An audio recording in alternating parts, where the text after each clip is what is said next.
Okay, so I invite you to close your eyes.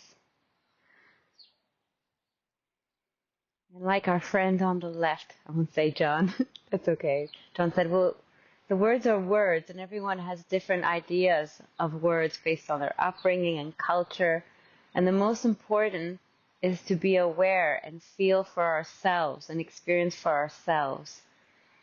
So let's develop, I think we'll spend also a little bit of time more with basic mindfulness. Getting into a comfortable position and being aware of whatever is happening in this moment. I started taking another course this morning, a weekly course just for a few weeks on similes and how that affects the practice. So this period is some course time. And there was this encouragement of spending more time at the beginning of the sit of basic mindfulness. So this is this non-judgmental awareness. So as you're sitting here, you can be aware of whatever there is. Either it could be the birds chirping, maybe the overall posture. Broaden your awareness into whatever's coming up in your mind, and the practice is not reacting, not judging, not making a story out of it, but embracing it just as it is, being interested with a curious mind. So perhaps there's the birds chirping. Maybe there could be even any sensations in your heart. Maybe it could be resistance or open-heartedness, inspiration, tiredness, whatever's coming up, either sounds, bodily sensations of the five senses. It could be emotions or moods that are coming up in your mind. Notice without judging. And the reason why there may be resistance is just a sense of self, because a sense of self feeds and grows by commenting and judging, creating a story out of things. And, some people like to put others down just because it makes their ego, an ego boost. So that's just the way the mind is. So notice that tendency of the mind wanting to make stories. You see through it, so you don't buy into that story making and it vanishes. Allow it to subdue. Don't buy into it.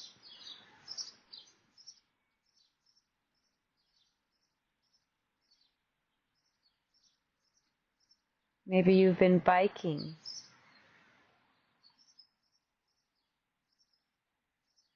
Perhaps your calves are tight.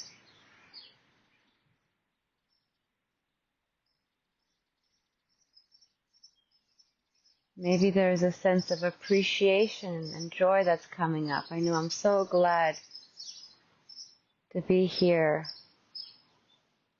And you can notice if it's conducive to contentment and stillness. Grumpiness always makes this moment uncomfortable, and it's our choice. We can choose to be happy. It's not something out there. It's our choice and how we respond to a situation.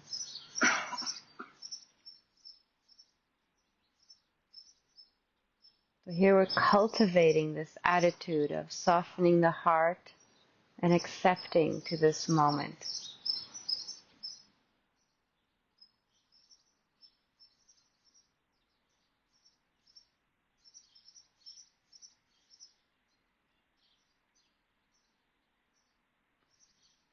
As you become more aware of your mind, like going into a dark room, you slowly start to see more things. You start becoming more aware of the habits of the mind, the texture of the mind.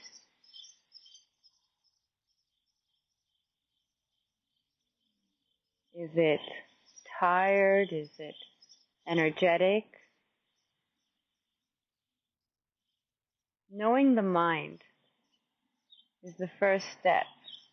Yeah, for us to be aware. A lot of the time, we're not aware of what state we're in our body.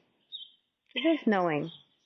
And now, actually, another word for meditation, the Pali word, this is bhavana, which is this cultivate. It's actually a development of mind. So what do we develop? Well, we notice what states we want to cultivate. Maybe we want to cultivate this contentment. So we water the flowers and we don't water the weeds.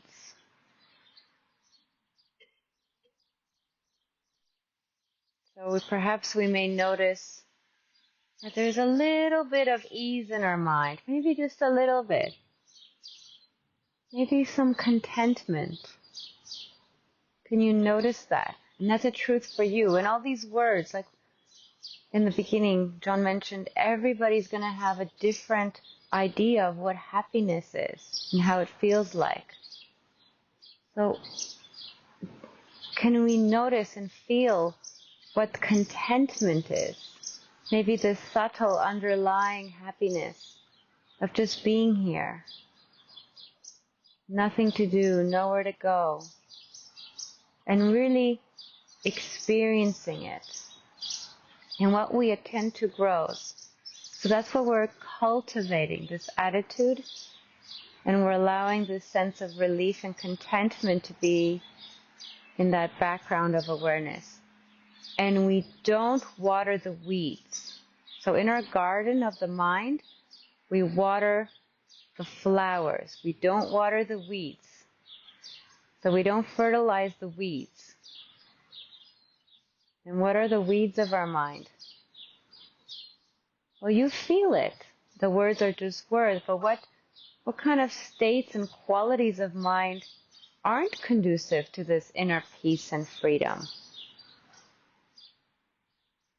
Maybe when the mind is tight or complaining, when there's a time to complain, you get things done. But right now we're sitting, nothing to do, nowhere to go. We're cultivating this inner peace and freedom. So what gets in our way of that? It's that inner chatter, inner storytelling, inner complaining. So we don't feed that.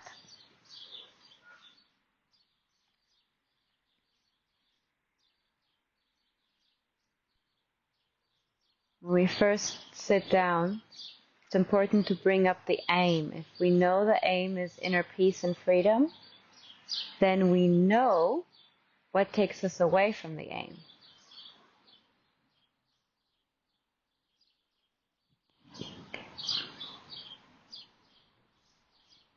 Now, we can go through maybe those 4 heart practices before we explore this emptiness one. Let's give rise as an experiment, and this is like a lab, isn't it? We're doing an experiment, cultivating our mind, giving rise to a sense of friendliness. And that may feel and mean different things to each one of us. For me, it's like letting down my guard. And the guard just comes from the sense of self. So just letting down your guard, you can experiment. You're safe, it's okay. Having this total acceptance and kindness to yourself, our body, our mind, even the state of our mind. If it's not peaceful, it's okay. I'll let it be just the way it is. It's okay, mind, that you're not in these deep meditation states right now, or you're grumpy. That's okay. And with that attitude, it's setting the causes for the mind to release and become more clear. Also, we're understanding the cause and effect, which is important. So having this element of care and kindness. Like perhaps if you have kids, or when you imagine yourself a baby and your mom cared for you, there's this friendliness, this kindness. Or if you have a dog, that it reminds you of a sense of friendliness, kindness, or a pot plant, whatever it is that reminds you of this feeling of safety, care. And once you abide and hang out in this feeling, in this state, in this condition of mind, notice the qualities of it. Perhaps you may notice that sense of ease. When the mind is content, it doesn't want to move. This is something the mindfulness may notice. The mind only moves when there's like a problem, something to fix. So we give up any hope to fix this moment. You give up. Give up wanting to do the meditation. The mind is not under our control. The mind is not ours. Have that attitude. It helps.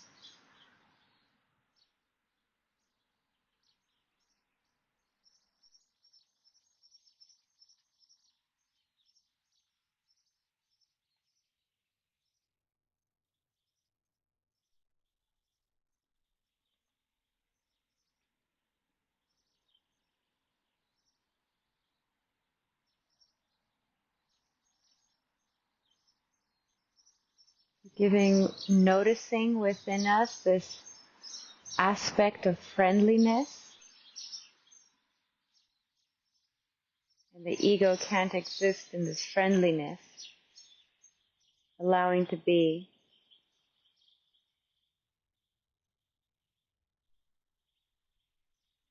Notice the qualities of mind,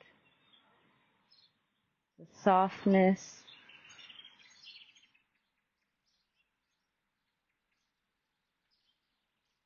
and minds that tend to be analytical may resist. And that resistance comes from a sense of self wanting to figure everything out through reason. But we gain truth and insight by the mind changing. It's like you have a frog and a tadpole. They're both in the water.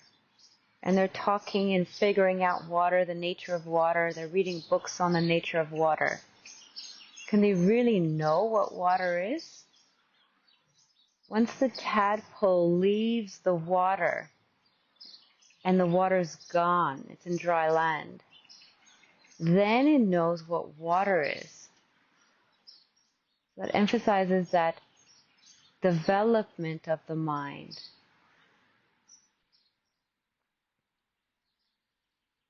That cultivation, like a seed, we're cultivating a seed. Often there's these similes. I'm taking this course on similes. It's very popular, the chick in the egg. And the chick gets nurtured. And then the chick grows, and then it hatches out of the shell. That's like a simile for liberation. And all we can do is put in the causes, nurture our practice. And then the growing will happen in its own cause. We plant the seed and then it nurtures, it grows. Whether we want it to grow fast or slow, we're just giving ourselves headaches. We just have to put the causes in place. And the causes right now in the sitting is this quietness of mind, attentiveness, mindful of what's going on, kindfulness, this caring attention.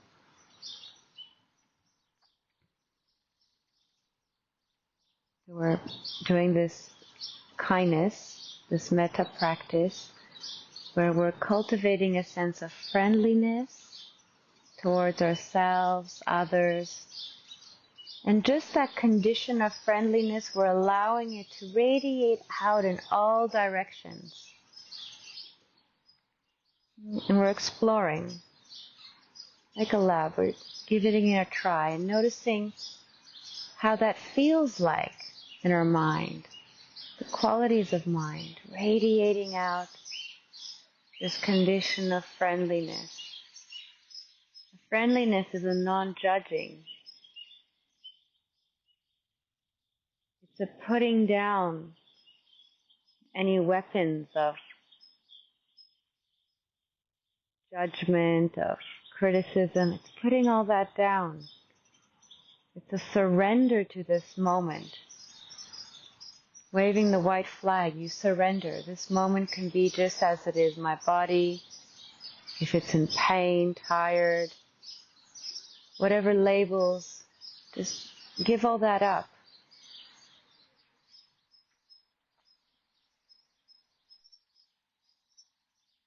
And adding this softness.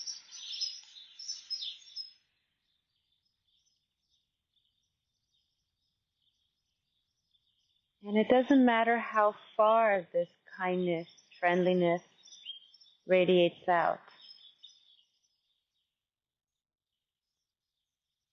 It's like you open up a curtain and you're just allowing the sunshine, the friendliness to radiate out however far it goes. It doesn't matter. Whoever it touches, it doesn't matter. It doesn't matter. What matters is we abide in this condition and noticing it effects it has on our own mind. It usually allows the mind to be still and peaceful. And things are okay. There's nothing to talk about in our mind. So allow it to spread out in the front direction. However strong the friendliness is.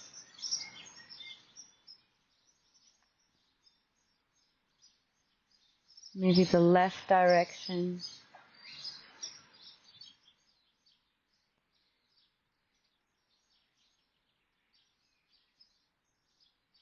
This friendliness, like the softness of heart. And then the right direction. And hanging out, really feeling, being aware non-judgmentally with this condition of mind, the softness of friendliness. And then in back, the back direction. And all around.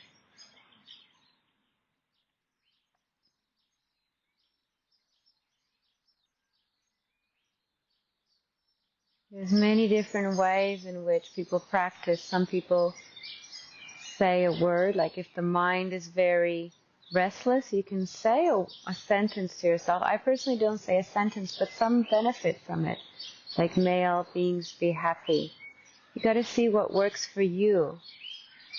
Because the truth is only in our own mind and in our own mind. So what works for you that gives rise to more ease and peace? These are all just words. And in direction, if the mind is busy, like if there is a lot of thoughts, you can slowly substitute the many thoughts with one phrase, such as, may all beings be happy, may I be happy. But if your mind is fairly calm, then you don't need that, because adding a sentence is just more stuff. And we're going towards simplicity and more feeling, right? Less doing.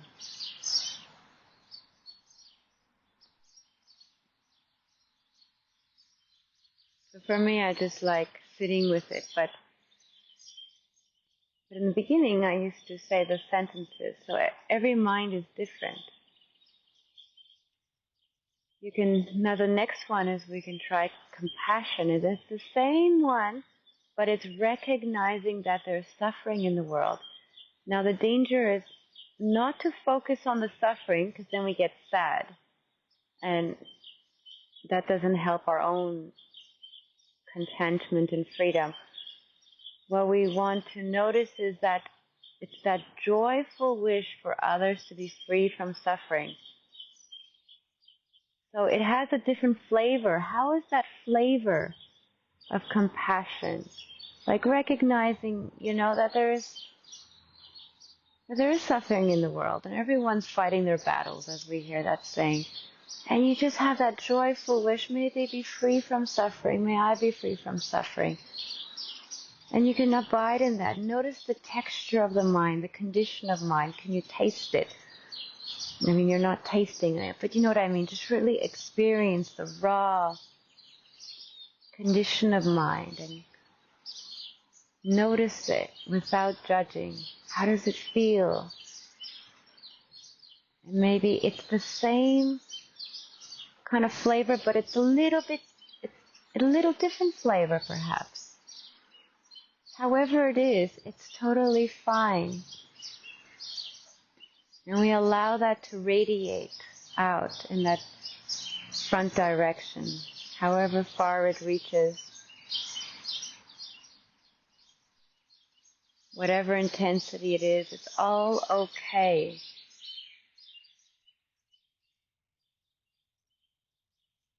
And we're allowing ourselves also to suffuse our whole mind and body with this condition of this warmth, this kindness.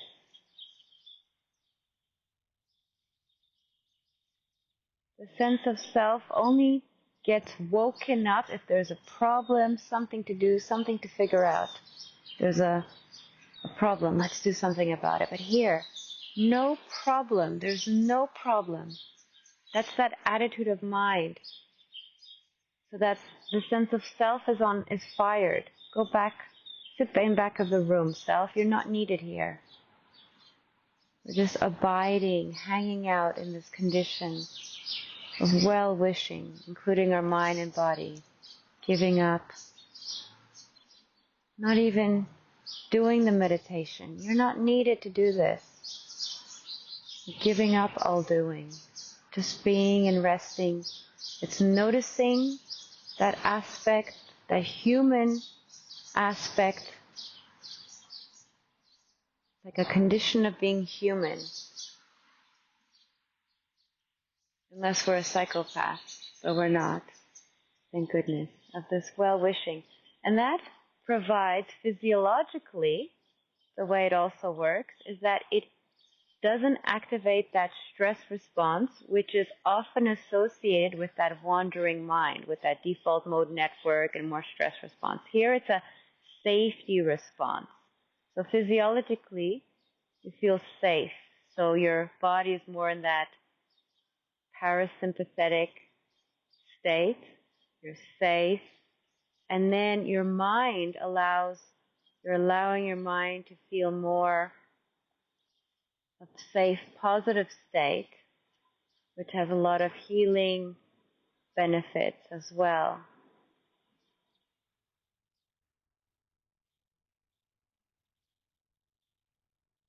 And we're radiating out to all directions. This goodwill, wishing to be free from suffering.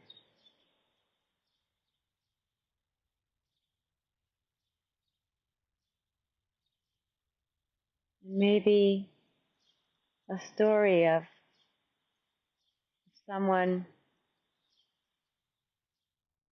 perhaps is in trouble and you've helped, and they sincerely thanked you and really were helped by your kindness, by your service. How does that make you feel? It's really softening of the mind, this openness. And this condition also helps the mind later on if you're aware of the breath, the breathing.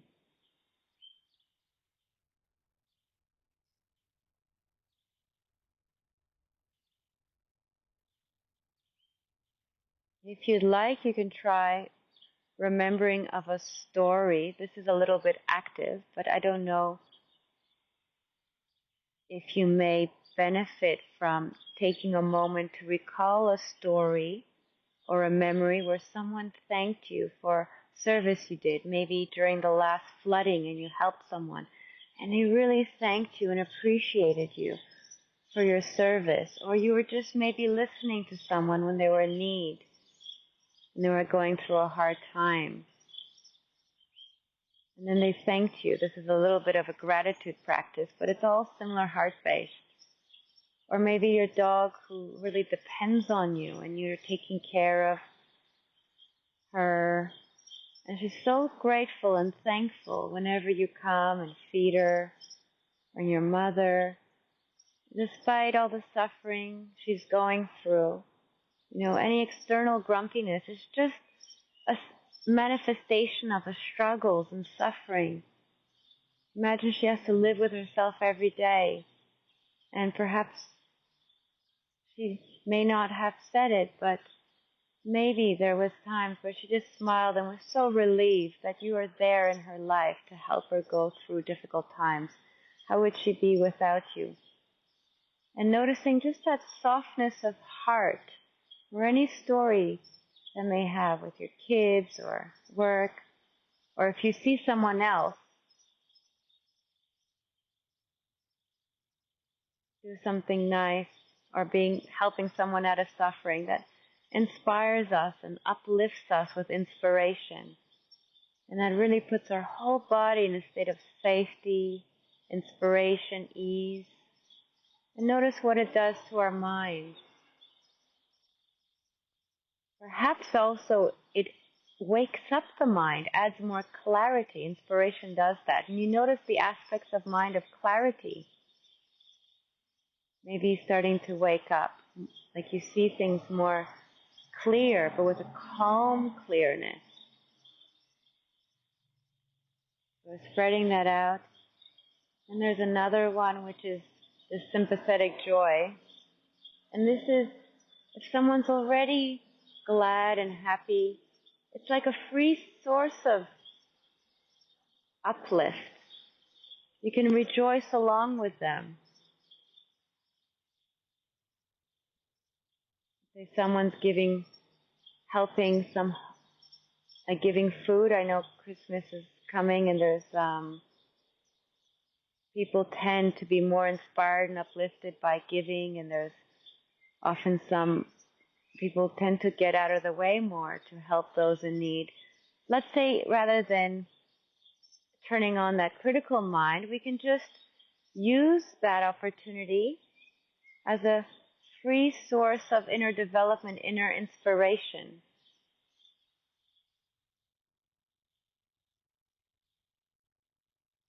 Like others benefiting or others doing well, and then you rejoice in them. You're uplifted. If your kids are doing well, you don't have to. If some practices don't resonate well, that's okay. Just dwell in that friendliness. That's the basis. And you're spreading out in all directions. And keep the mindfulness aware of the texture, the condition, and the flavor of mind, along with that, how your clarity of mind is. Because we want to make sure we're clear and interested in our mind. Not only sustained attention, sustained knowing of the quality of our mind, but an interest in how the mind is developing and growing or changing. And now this equanimity, which is more cool, that in the end, people will die and our efforts won't always be good to put use. People won't understand us. But in the end, there's that knowledge that that's life. There's this equanimity that has more of a wisdom aspect as well. So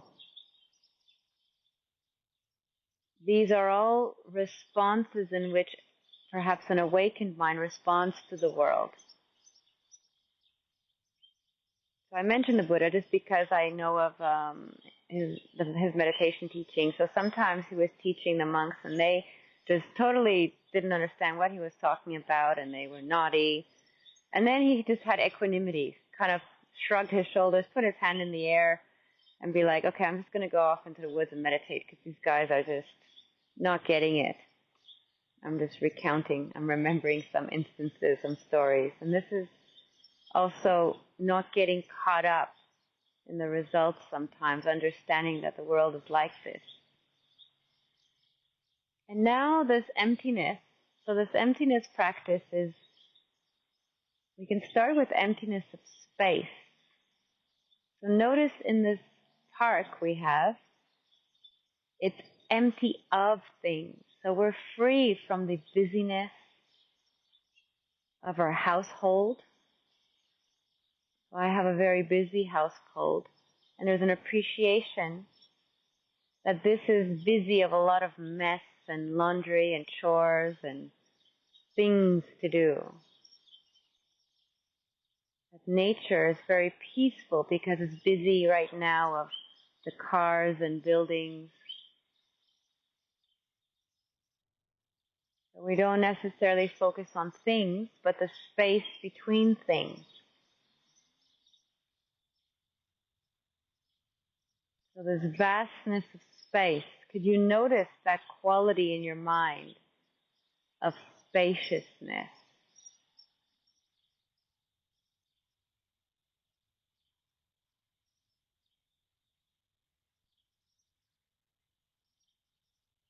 Now this is very subtle, like very subtle, because it's easier to be aware of things rather than space. And then there's like this infinity of space, the space in all directions. I won't go through all the emptinesses. There's emptiness of consciousness, infinity of consciousness, which is like the awareness that knows this emptiness and infinity of space. And that consciousness itself is, can you be aware of the consciousness that knows the space and just be with that knowing? And how it's free from all these mental states, free from activity of mind, free from different emotions. It's just free, and that freedom is a relief because it's free from burdens. Everything that we let go of is just weary. It's very burdensome.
So noticing and appreciating that quality of mind, spaciousness, relief, and how by cultivating these heart practices, which put our body in a state of safety, it allowed our ego to dissolve, and it made the present moment more pleasant moment. Notice if your mind is more settled and still than if you would have just started off with awareness of breathing. And noticing that this is just a cause and effect process, right? The mind doesn't depend on your intention say, abracadabra mind, be still now, right? It doesn't change just like that. It grows and develops like a seedling. I know I'm getting rain on my head, so in case you are too, we won't sit for the full hour, but maybe we can slowly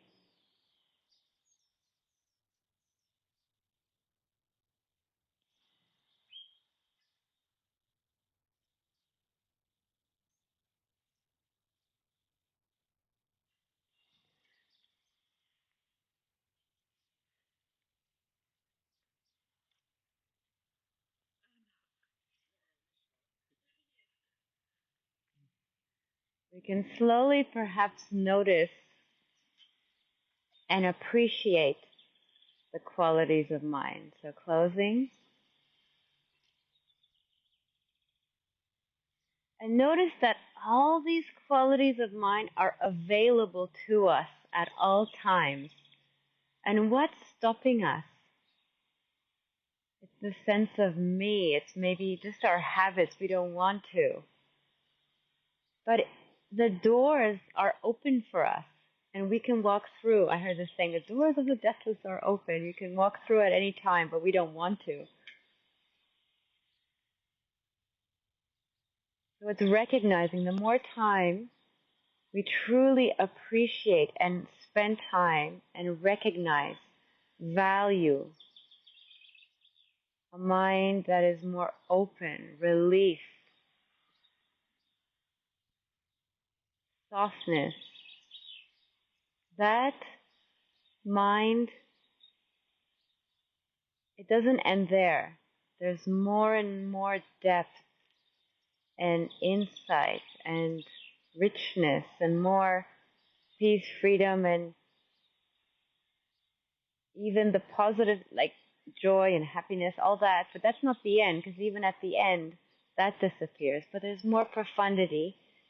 And the whole path is just staying through stillness, not moving, not rejecting what is, but staying with what is. And cultivating a sense of friendliness, these heart qualities, practices, develops the mind to be more present.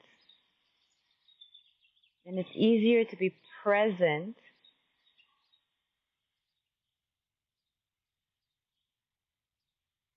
with that feeling of security, and also when the moment is more pleasant.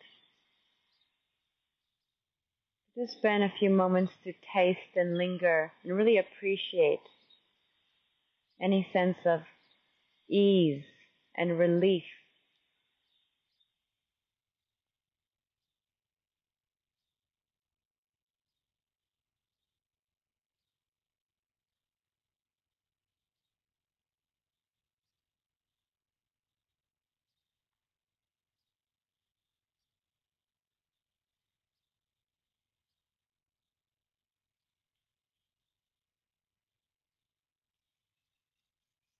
And as an experiment, maybe for a minute, let's try awareness of breathing. Notice with this foundation in place, being aware of the breathing. Just knowing you're breathing in and knowing you're breathing out. And notice how easy, once we've developed a foundation for the mind, this practice can be. And the benefit of awareness of breathing is that by cultivating this, it's another way for more of the five senses to vanish. But just experiment once you've cultivated this. How is it when you breathe in? Awareness of breathing. You know you're breathing in and you know you're breathing out at your own pace.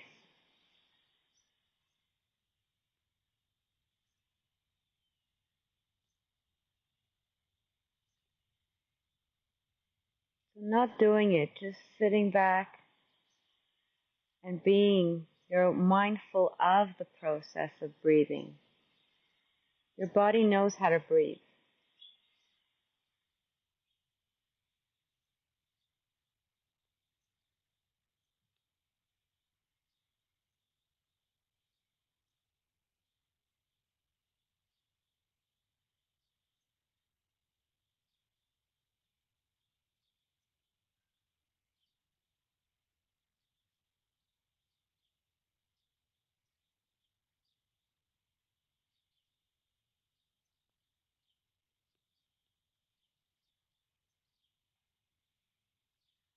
So I'm aware it's raining. So I notice that from my mind now, it just delights in it.